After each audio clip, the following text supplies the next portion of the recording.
Hello everyone, I hope you are doing well.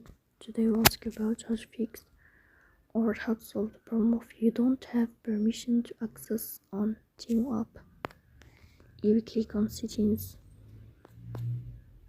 Here we click on apps, default apps, app settings.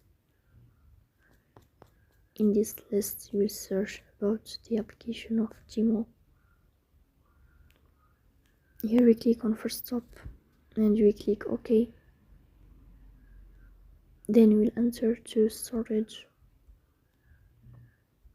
Here we click on clear cache. Then you will turn on your airplane mode and you will turn off your airplane mode again to fix that problem. So that's all. Don't forget to support us by like and subscribe. See you next time in another video, and thank you for your watching and your